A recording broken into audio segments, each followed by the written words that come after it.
Have you ever noticed how some people seem to have an almost supernatural control over the environment around them without saying a word?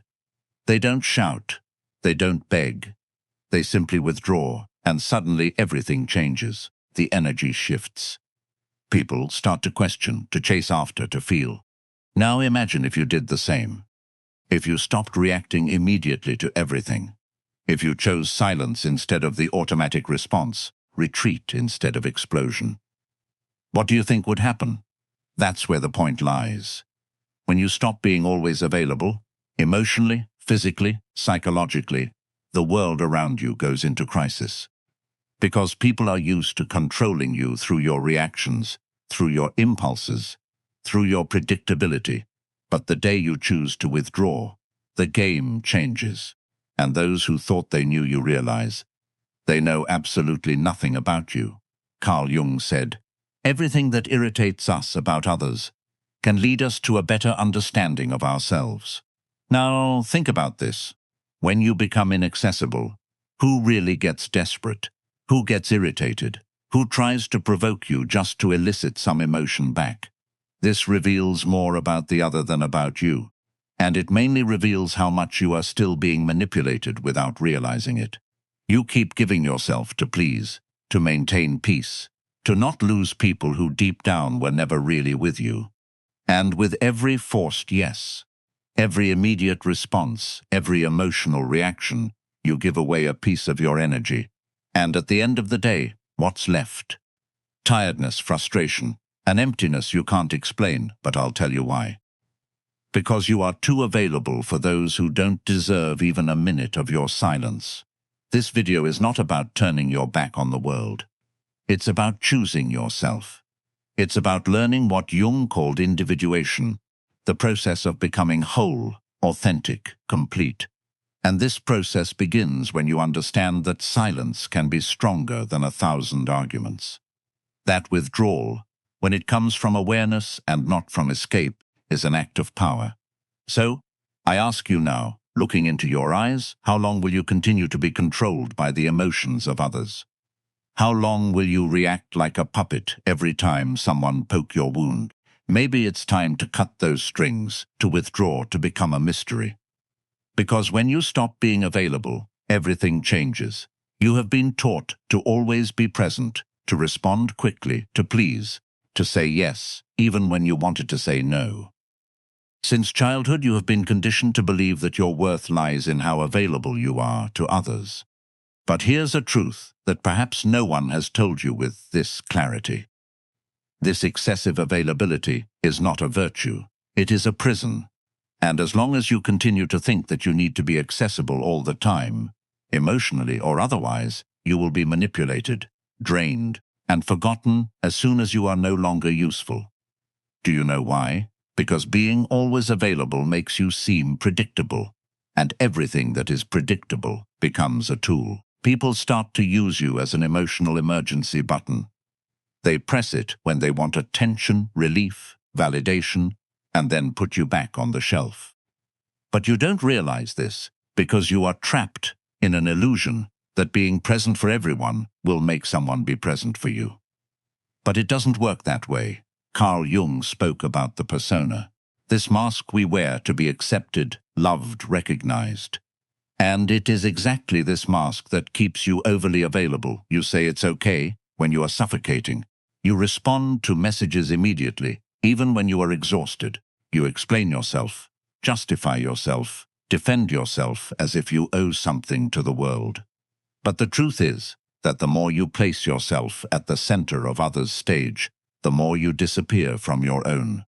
Being available all the time is a subtle form of self-abandonment.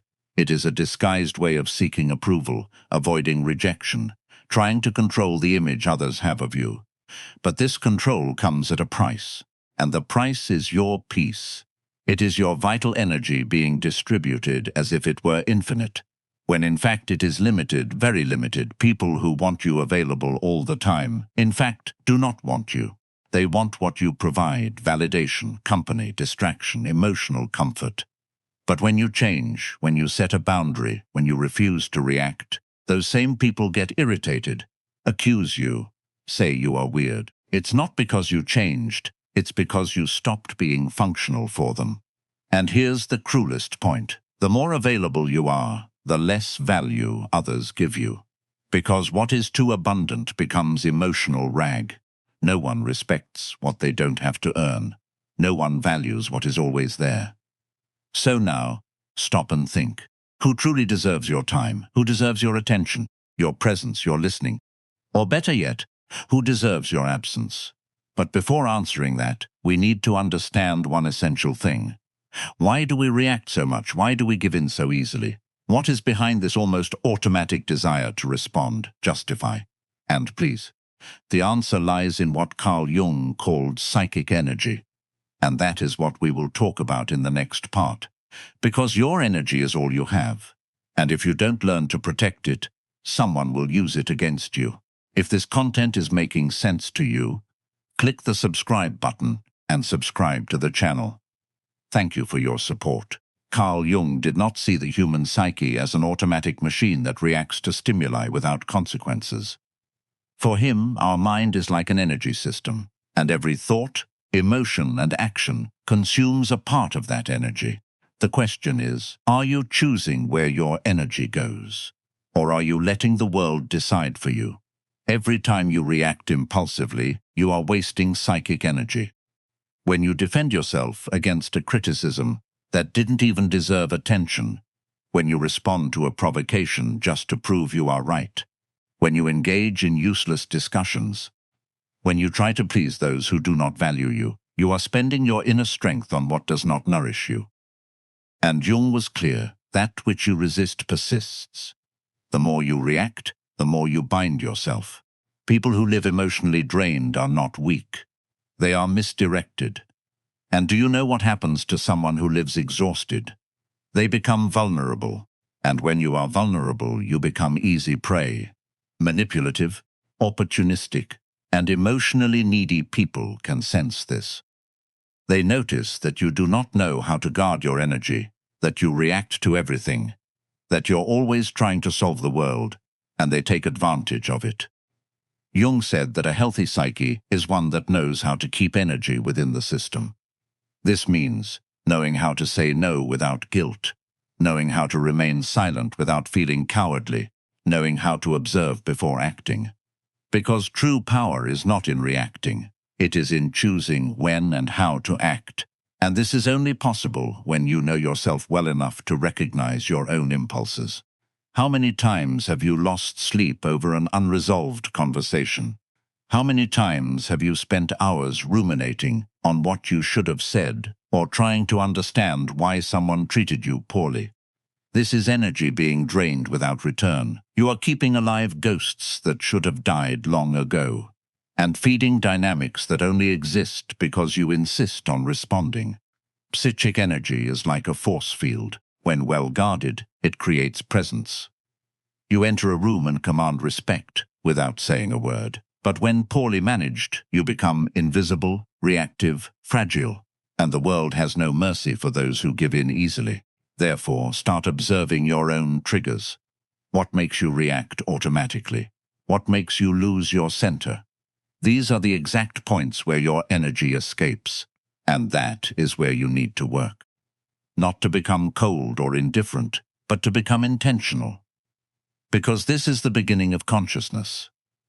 The beginning of sovereignty, when you start to realize that every word is an energetic investment, that every message you respond to, every discussion you engage in, every piece of advice you give, every time you explain yourself, you are spending from a finite reservoir, and finite resources demand choices. So the next time someone provokes you, before you react, ask yourself, is this worth my energy? Does this person deserve my response? Will my reaction actually change anything, or will it just chain me to this person's emotional state? In 99% of cases, the answer will be no. And that no, that silence, is where your power begins. But here's what happens when you start being selective about where your energy goes. The people around you will notice, and they will not like it, because your energy was serving them. Whether consciously or unconsciously, People benefit from your reactivity, from your need to explain, from your constant availability. The moment you cut that supply, they will feel it, and they will try to get it back. They will provoke you more. They will try to make you feel guilty. They will tell you that you are being selfish or cold. But this is the test. If you can pass through this moment without going back to your old patterns, something miraculous happens. The people who truly care about you will adapt. They will accept your new boundaries. But those who only cared about what you provided will fade away. And that is not a loss. That is a liberation. Because you cannot build authentic relationships with people who only want your labor, emotional or otherwise. And this brings us to something crucial that most people misunderstand about Jung's work. The persona is not something to destroy. It is something to refine. Because yes, you need to interact with the world. You cannot live in a cave. But the difference between an enslaved persona and a free persona is this. Does it serve you, or do you serve it? When you serve your persona, you are constantly trying to fit in, to please, to be accepted. You bend yourself into shapes that please others. You hide your truth to avoid rejection. You say yes when you mean no. You smile when you are dying inside. This is the enslaved persona. But when the persona serves you, it becomes a tool. A way of interacting with the world that protects your essence while you navigate social reality. The second requires consciousness. It requires that constant question. Why am I doing this? For myself or for someone else's approval? And here's the hard truth. Most of the time, it will be for someone else's approval. Because we have been programmed since birth to seek it. To believe that our worth depends on how well we perform our role.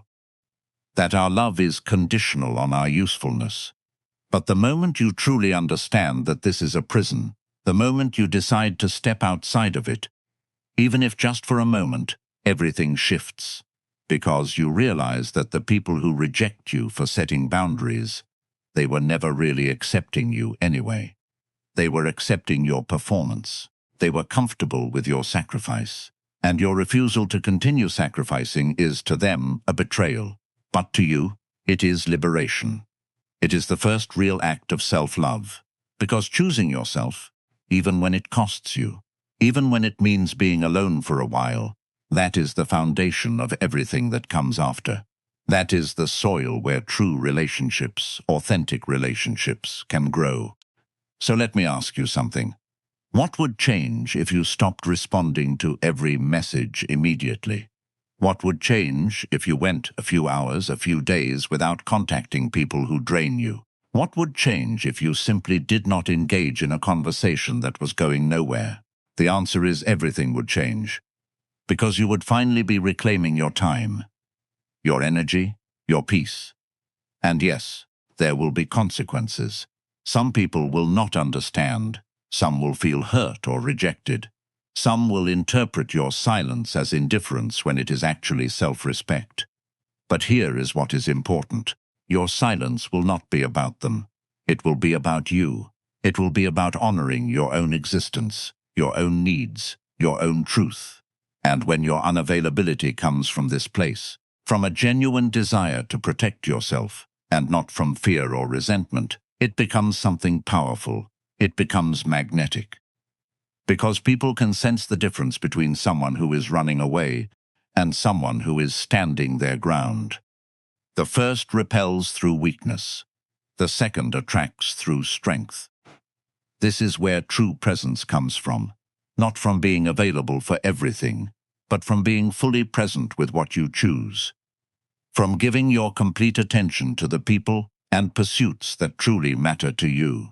From speaking with intention. From choosing your words carefully, because you understand that each sentence is an energetic investment. And not everyone deserves access to your truth. Sometimes silence is not retreat, it is sovereignty. It is the language of those who no longer need to prove anything to anyone. Silence is uncomfortable, because it forces the other to deal with their own thoughts, with their own internal noise.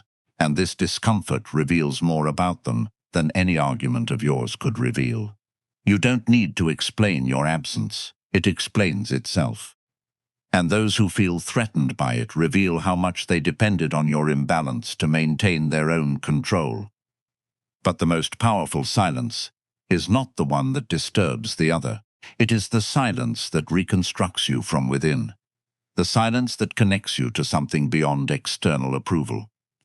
It is in this internal space, free from others' demands, that you begin to recover your vital energy, to reconnect with your essence. And this is precisely what we will talk about in the next part. Because it's not enough to just cut out external noise. You need to relearn how to use your energy consciously, to choose where it goes, where it stays, and most importantly, where it should never be wasted. It's time to learn to be selective with your own soul. If you're in the process of reclaiming your energy and setting boundaries, you'll find real value in my book Beyond the Shadow. It breaks down Jung's most important ideas and gives you tools to protect your energy, set boundaries, and reconnect with your true self. Link is in the pinned comment. It's no use understanding all of this intellectually if, in practice, you continue saying yes when you mean no, responding to messages that bother you, participating in empty conversations, and maintaining relationships that only exist out of inertia. Awareness without action is just another form of self-deception. True transformation begins when you firmly decide to become selective, and this requires emotional discipline. Conscious unavailability is not about being cold, arrogant, or indifferent. It's about no longer being accessible to anyone at any time for any reason. It's about taking control of your own energy, your own time, your own peace. And this starts with small actions. Not responding immediately, breathing before reacting, leaving a discussion before being dragged into chaos, turning off your phone without guilt, saying, "Not today," saying, "I'm not interested," saying, "I won't get involved." But here's the most important part. You don't need to justify your absence. You don't need to explain your silence. You owe nothing to anyone but yourself. And this, for many people, is unforgivable. Because when you refuse to explain yourself, you take away the other person's power to keep you within an emotional narrative where you are always the helpful, understanding, accessible one. Carl Jung understood that every process of individuation goes through isolation, but not a depressive isolation, a sacred isolation, a time of inner retreat where you relearn to listen to your own voice without the world's interference, where you rebuild your identity, not based on the gaze of others, but from your own center. Want to know a good thermometer for your evolution? Observe who starts to distance themselves from you when you become more reserved. Observe who tries to provoke you when you stop reacting. Observe who accuses you of having changed when you finally start to protect yourself. These are not signs that you are wrong. They are proof that you have begun to free yourself. Being unavailable is uncomfortable at first. You will feel guilty. You will think you are being selfish. You will hear that you are being too harsh. But this is part of the deconstruction process. You have spent your life being conditioned to put yourself second. It's natural that change causes discomfort. Not only in you, but in everyone who benefited from your old version. Conscious unavailability is the foundation of self-determination. When you say no to the world, you are saying yes to yourself. When you withdraw from a toxic environment, you are reaffirming that your peace is worth more than any false connection. And when you stop explaining yourself, you begin to be respected, even if it's by few. But not everyone is ready for this type of presence, because your emotional absence will expose wounds they do not want to face. It will reveal how much they depended on your emotional chaos to feel in control. And it is at this moment that the rupture comes. And with the rupture comes the pain, the loneliness, the estrangement, the feeling that you are losing something. When in fact you are just freeing yourself. But what happens after that? What comes after the distancing? What is born from the silence? When you stop being available to everyone, something profound begins to happen. First comes the silence, an uncomfortable silence that seems to scream inside you. You wonder if you did the right thing, if you are being too harsh, if you are losing people who liked you. But gradually this silence transforms. It begins to cleanse, to calm, to heal. And then comes solitude. But not the solitude of absence. It is the solitude of total presence. The solitude of the strong. The solitude of one who no longer betrays themselves to keep others close. And in that space, where there was once confusion, clarity enters. Where there was once anxiety, peace enters. Where there was once neediness, a new kind of strength enters. The strength of being whole within yourself. Carl Jung said that the process of individuation, becoming who you really are, requires you to distance yourself from the collective, that you disidentify from the mask, that you walk alone for a while. And that is exactly what you are doing when you decide to become unavailable. You are not fleeing the world, you are returning to yourself. It is at this point that you stop being a reactor and become a creator. You cease to be shaped by circumstances and begin to shape your reality from within. The people who feel uncomfortable with your absence, they reveal that they never wanted you. They wanted the role you played, and now that you no longer fit, they don't know what to do with you. And that is liberating. You will lose people, but you will find yourself. You will distance yourself from places, but you will reconnect with your essence. You will become misunderstood, but finally, you will begin to be respected. Because when you are no longer available for anything, you become valuable, rare, unforgettable. And don't be fooled. This is a rebirth, a new beginning, the start of a life where you are no longer available for emotional crumbs, for mind games, for voids disguised as affection. Now you only accept what resonates with your peace, with your truth, with your wholeness. And if you have made it this far, it's because a part of you is already ready for this new path. A part of you has already understood that being loved means nothing if for that you have to abandon yourself. And that true self-love begins when you choose yourself, even if it costs you to be alone for a while. Now tell me in the comments, are you ready to be misunderstood, rejected, or even hated in the name of your inner freedom? Are you willing to pay the price of being you? If this message touched you, if it made sense, write in the comments, I choose my peace. Let's see how many here are ready for this transition. And don't forget, keep watching the next video. It's important, much more than you imagine. See you there.